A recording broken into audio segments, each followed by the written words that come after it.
Hablemos, ya hemos hablado de política, de orden público, del panorama internacional, lo que está pasando, la tensión entre Estados Unidos y Venezuela, que nos compete, María Camila, Sí, oyentes y televidentes, pero hablemos de un tema que de verdad es muy importante. Esta semana se conocieron los resultados de las famosas pruebas PISA, que son las pruebas del programa de evaluación internacional de estudiantes. Y pues adivine qué, no nos fue bien. Llevamos una racha de años en las que Colombia se raja y años, especialmente en este gobierno, en el que le han pedido al ministro de Educación y a la ministra anterior una estrategia para que Colombia pueda sentar las bases y empezar a mejorar, pero el problema no es de forma, Juan Roberto, es de fondo. Y eso preocupa mucho sobre la formación de los jóvenes en Colombia. Sí, estamos muy por debajo de la media mundial. 64 de 81 países. Imagínese eso, y eso implica entender cómo estamos educando a nuestros niños y jóvenes. El profesor Francisco Cajiao, la hoja de vida es impresionante, pero más que la hoja de vida es lo que representa, es un maestro, es un pedagogo. Leemos con muchísima atención sus columnas en el diario El Tiempo y ha hablado con nosotros muchas veces, y quiero decir, de las entrevistas más virales que hemos tenido aquí son las que sostenemos con él estos diálogos. Profesor Cajiao, como siempre, un gusto saludarlo. Pues muchas gracias por todo eso que dicen tan bonito. No, es que más que merecido. Profesor, ¿en qué estamos? Y lo hablábamos hace algunos meses con usted aquí en este mismo espacio, de repensando la forma como educamos a nuestros niños y a nuestros jóvenes. Más allá de los resultados, de los números, porque al final del camino lo que no se mide no se mejora, no se puede buscar una mejoría. Exactamente.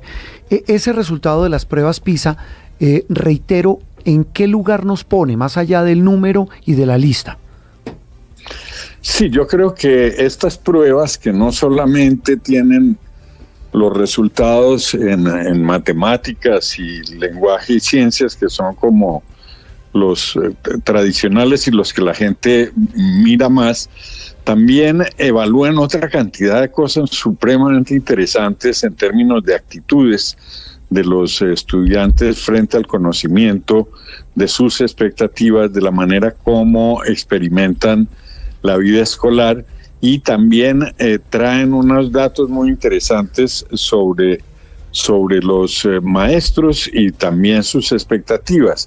Entonces esto le hace a uno pensar que estas pruebas, más allá del término que usualmente hacemos de si nos rajamos o no nos rajamos, es una especie de bola de cristal de lo que le espera al país para el futuro, y un futuro inmediato.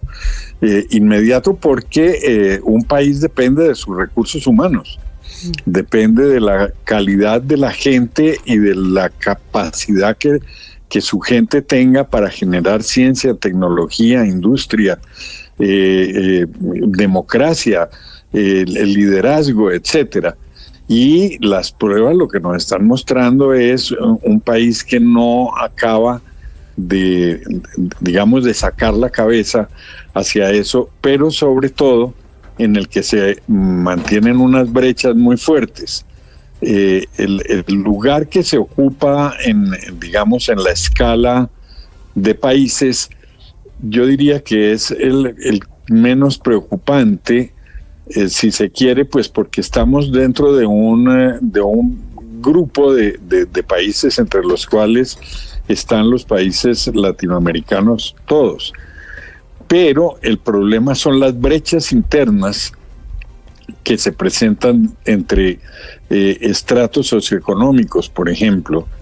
Ahora, desde luego, cuando uno mira las diferencias en los puntajes con los países más avanzados, pues tiene una seria preocupación. Las bajos niveles en el rendimiento de matemáticas, por ejemplo, tradicionales, nos hacen pensar que sin matemáticas no vamos a tener nosotros la fuerza necesaria para tener ingenieros, para tener científicos, para tener gente capaz de enfrentar los problemas reales de esta sociedad. Sí, profesor, ¿por qué, cuál es y hablo como papá, ¿cuál es el lío con las matemáticas? ¿Cuál es la tirria a las matemáticas? Y se lo hablo porque mucha gente dice, mire, yo estudio esta carrera para no tener que ver con números, pero ¿cuál es la tirria? ¿Cómo logra uno descifrar cuál es ese divorcio con las matemáticas? Hay un tema clave, y es que la matemática es una manera de pensar, luego es una manera de operar, pero es una manera de pensar. Hay un tipo de pensamiento que todos tenemos desde que nacemos. Ese pensamiento o esa capacidad se desarrolla desde la primera infancia. En general, toda la educación primaria, en la educación primaria, los niños están a cargo de un maestro o de una maestra que asume todas las asignaturas, por decirlo de algún modo, y resulta que nuestros maestros de primaria no saben matemáticas. Entonces es muy complicado enseñar lo que no se sabe. Y si no la saben, tampoco le tienen cariño. Y si no les tienen cariño, pues le van transmitiendo a los niños desde pequeños que eso es una cosa muy difícil. Y resulta que la matemática es en última la capacidad de pensar ordenadamente, es la capacidad de estructurar pensamiento lógico, es la capacidad de hacer cálculo probabilístico, todo lo que se necesita en el mundo contemporáneo. Y no solamente en la ingeniería, es para llevar las cuentas de la vida. Claro, para que le den las vueltas en la tienda. Claro. Entonces, profesor, ¿nos recuerda de nuevo esas características de las matemáticas? Sí, la matemática es realmente la capacidad de pensar con lógica, ordenadamente y con rigor. Y eso es indispensable para estudiar antropología o para estudiar literatura. Y eso es algo que no terminamos de entender.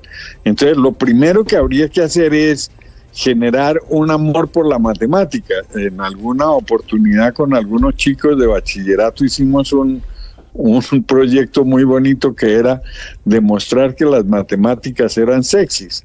Ay, Dios mío. Está bueno. Ay, ¿cómo era eso? ¿Y cómo le fue, profesor? Pues nos fue bien porque resulta que los chicos les gusta la matemática, lo que pasa es que no saben que les gusta. Cuando ustedes miran muchachos jugando con juegos de estos electrónicos que pueden pasar 2, 3, 4 horas, jugando solitario o jugando... Ahí hay matemática. No, eso es solo matemática. Exacto. No es que hay matemática, sino que es solo matemática. Solo que no es matemática aburrida, tediosa y con castigo. Cuando la matemática viene con castigo, pues no tiene ninguna posibilidad de prosperar. Sí. Qué maravilla. Profesor, yo le quería preguntar, sin ningún ánimo de criticar un mecanismo tan destacado a nivel internacional como las pruebas PISA, si esta medición sí está hecha correctamente. ¿Por qué? Porque vemos también en lo que ha cambiado en los parámetros de la educación, es que ahora los niños o los jóvenes no se inclinan o no sacan lo mejor de sí ante este sistema que usted bien describe, tiene muchas fallas, sino que hay mentes brillantes que terminan siendo explotadas de otra manera. Entonces, ¿esta medición sí es apropiada teniendo en cuenta las dinámicas de la educación actual? Sí, lo interesante de las pruebas PISA, sin que sean perfectas, por supuesto, pero que todos los días las están mejorando, lo que tiene de interesante es que no evalúan contenidos específicos, sino habilidades mentales.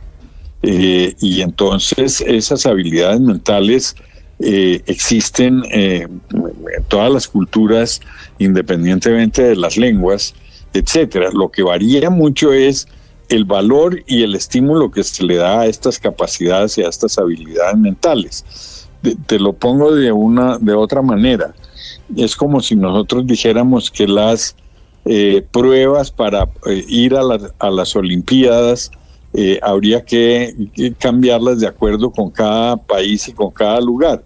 Y en realidad lo que las pruebas olímpicas establecen es que todos los seres humanos tienen unas capacidades físicas por su organismo que les permiten ser corredores o levantadores de pesas o las distintas disciplinas o de juego en equipo o de natación, etcétera. Entonces, pues no importa si se alimentan con aguapanela o con pastillas galácticas. Sí. Estas pruebas tienen esa característica que van más a la manera en que los chicos han sido estimulados para desarrollar su talento, no en la medida en que les dan más contenidos. Por supuesto, si los niños no han tenido esos estímulos, pues no lo han desarrollado, lo cual no significa que no hayan desarrollado otros talentos. Claro, que ese es un punto muy, muy interesante. Profesor Callao, más allá del resultado de las pruebas PISA, que siempre nos pone a hablar de esa radiografía difícil del panorama educativo de nuestro país, volvemos a hablar de lo mismo. Entonces usted nos habla de las matemáticas, que me encantó cómo lo definió, este conocimiento que es vital para todo, para la vida, no solamente para una carrera, pero también hablamos de asuntos claves como es entender el mundo, no simplemente aprender como loritos, sino entender el conocimiento que los niños y jóvenes reciben. Hablamos de la comprensión de lectura, el llamado espíritu crítico. ¿Qué tan rezagados estamos en eso, profesor? Y también, además de rezagados, ¿qué tantos experimentos hay en Colombia de una educación con espíritu crítico? Bueno, lo primero es que también en eso mostramos un rezago grande. La habilidad lingüística a través de la lectura lo que muestra es la capacidad de comprender un texto y ser capaz de entender el propio idioma, digamos. Eso depende de que se tenga una riqueza de vocabulario, de que se pueda expresar una idea con claridad, pero también de que se pueda entender una idea que a uno le presentan. Esto, cuando un niño, de un muchacho, porque estas pruebas se aplican a chicos de más o menos 15 años, no es capaz de entender un texto relativamente complejo, pues ya le deja a uno una gran preocupación, porque quiere decir que se le está cerrando la puerta para acceder a otra cantidad de oportunidades. Alguien que no lee correctamente a los 15 años, pues va a tener mucha dificultad para seguir una carrera profesional, para estudiar derecho. El derecho, por ejemplo, es idioma. Un cambio de una coma, un cambio de una palabra, cambia una sentencia. Entonces, la capacidad lingüística es absolutamente esencial. Y la capacidad crítica significa que cuando yo leo un texto, sea capaz de discutir con el texto, es decir, de hacerme preguntas sobre el texto. El requisito fundamental es entenderlo. Y nosotros tenemos una muy baja capacidad de comprensión de lectura, y luego pues naturalmente la capacidad crítica, si ni siquiera entendimos el postulado, se vuelve muy frágil. Esto tiene que ver en el mundo contemporáneo con poderse dar uno cuenta de cuando le están diciendo mentiras a través de internet, a través de YouTube. Si uno pone la página esa principal de YouTube, se da cuenta de que de cada 20 videos que hay ahí, 18 son mentiras inventadas ayer. Sí. Y si no tenemos la más mínima capacidad de entrar a juzgar que tal cosa no puede haber sucedido, que un avión no puede haber aterrizado encima de un centro comercial y no pasar nada, por ejemplo. Pues entonces nos creemos todo lo que nos dicen y se vuelve muy frágil la democracia, se vuelve muy frágil la capacidad de vivir en el mundo, y además nos empezamos a volver muy susceptibles a ser estafados. A ser bobos. Entonces todo el mundo nos puede estafar. Claro, profesor, a ese punto voy. Y yo no sé si trasciende la educación, pero es a la vida diaria. Hablábamos con María Camila hace un rato acá. Es el tema de las redes sociales. Hoy la sociedad entera vive en las redes sociales. En el caso de los jóvenes ni se diga, de los niños también. ¿Qué tanto influyen en su formación? El consumo de redes sociales, y hago el dedo así porque los muchachos se la pasan, ¿cómo es que se dice? Slides. Haciéndole scroll a su contenido en redes sociales? ¿Qué tanto influye en la manera en que vivimos hoy y por supuesto en la manera en que nos educamos? Pues muchísimo, muchísimo, porque los niños y los jóvenes están hoy día accediendo a una cantidad de contenidos tan supremamente grande que es prácticamente imposible discriminarlos. El tema es muy interesante porque si ustedes piensan digamos, en 1950, que pues parece muy lejos, pero al mismo tiempo es hace muy poco. En 1950, si usted no iba a la escuela, no se enteraba de que existían los elefantes, porque no había ni televisión, ni circulaba información. Pero hoy, en cambio, el problema es el exceso de información y el poder discriminar cuál de esa información tiene algún valor o alguna validez. Y estos muchachos están totalmente bombardeados todo el tiempo con esta información, entonces no hay tiempo de pensar. Pero además el maestro, por ejemplo, ya para llevar esto a nivel escolar, el maestro empieza a estar en una desventaja infinita, porque no siempre tiene la habilidad para poder entregar contenidos relativamente depurados con el mismo atractivo con que entrega contenidos falsos todas las redes sociales. Y estas redes sociales no solamente están hablando de cómo es el mundo, sino de cómo deben ser ellos. Y al trasladar eso, se generan unos problemas de identidad tremendos, porque los chicos ya no saben si deben ser gordos, flacos, hombres, mujeres, en la mitad, que todo se convierte en un menú de opciones. No, por eso, un menú de opciones tan tremendo en términos de ideas y de todo, que se genera una gran angustia, sobre todo en todas las fases formativas de infancia y de adolescencia. Por eso en la mayoría de los países se están prohibiendo el uso de celulares en las aulas. Ya hay países completos que lo tienen prohibido. Sí. En Colombia hay colegios, muchos colegios ya lo prohíben, y eso ha ayudado mucho a un asunto, profesor, que es el de la concentración, que tal vez es otro de los temas, el famoso focus, el foco. Claro, porque es que todo lo que ustedes me están planteando está ligado. Es decir, la capacidad crítica implica reposo, implica que yo leo algo, tengo que tener tiempo para entenderlo y tengo que tomarme el tiempo para preguntarme si eso que acabo de leer concuerda con otras cosas que he leído en otros momentos que yo pienso o que yo deseo, etcétera, y volver a confrontar. Entonces esto es enorme. Si a eso ustedes le añaden la inteligencia artificial, bueno, ese es otro que entonces se ahorra un estudiante ya de bachillerato o de universidad, se ahorra el esfuerzo inclusive de buscar fuentes de información, porque solo hace una pregunta a una máquina y la máquina le escribe la tesis de grado. Entonces la cosa se va volviendo cada vez más compleja. Profesor. Sí, con todo eso que estamos hablando, ¿cuál es la mejor manera de conducir a un muchacho para que realmente aprenda, profesor? Y le sumo a mi pregunta, la del millón.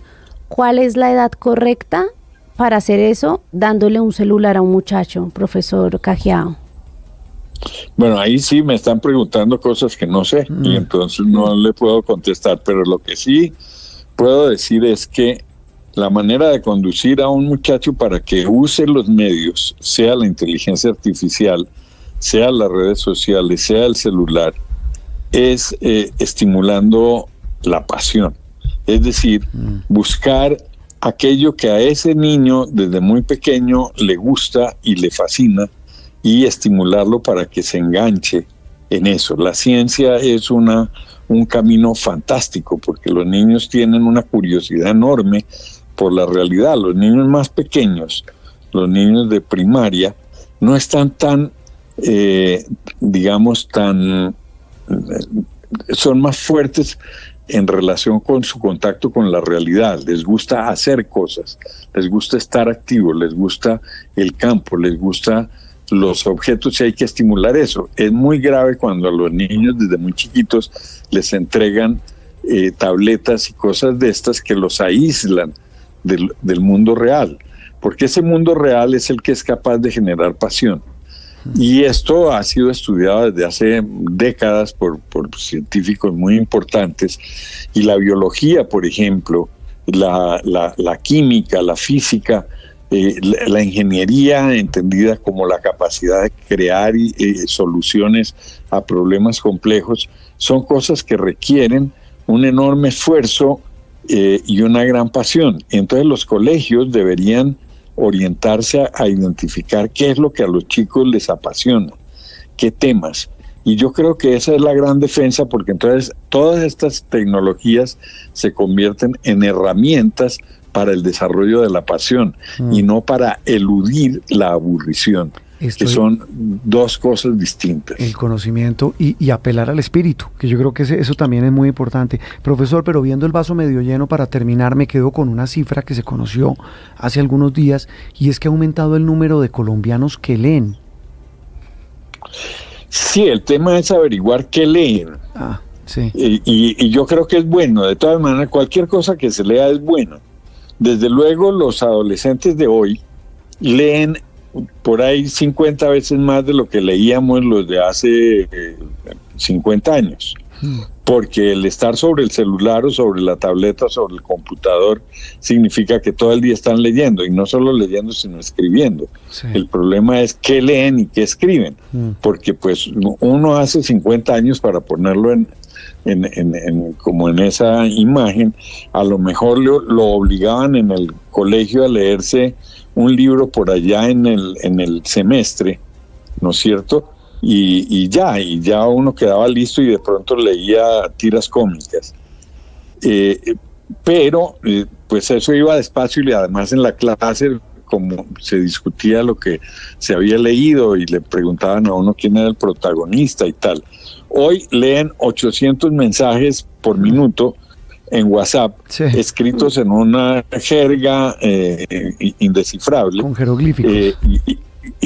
Claro, y además han escrito en jeroglíficos 800 respuestas, porque ya no hablan. Entonces, pues los teléfonos, que para otra generación eran aparatos para hablar, como lo estamos haciendo ahora son aparatos para escribir. Nadie sí, habla, le tienen terror a hablar. Casi, uno contesta en una llamada, pero sí un chat. Profesor, claro. Sí, claro que las cifras de lectura de libros, que eso, repito, es reconfortante, habrá que ver qué leen, bueno, pero eso es importante. Pero, por ejemplo, cuando uno habla con editores, sí, uno encuentra y con librerías, descubre que hay una enorme cantidad de libros de los que se leen que son libros de autoayuda. Sí, sí, sí. Y eso, pues, digamos, no está mal, pero también es un síntoma de qué es lo que la gente está necesitando y qué esfuerzo es el que está haciendo, pues, para entender mejor el mundo.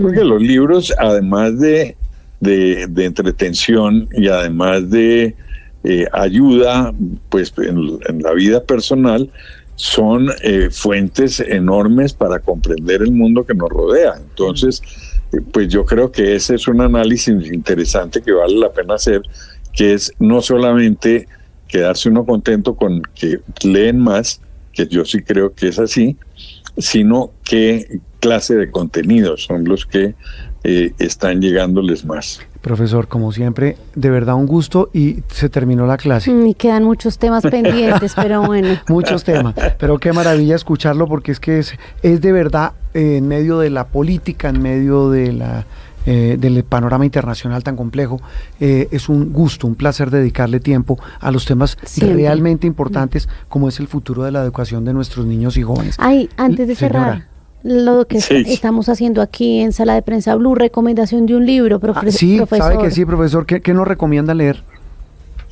Mire, hay un libro que me ha impresionado mucho para la gente que está interesada en la educación. Sí. Se llama Educación Universal. Búsquenlo, son dos personas muy interesantes que trabajaron por muchos años en el Banco Mundial y que estuvieron en los diversos países de donde hablan.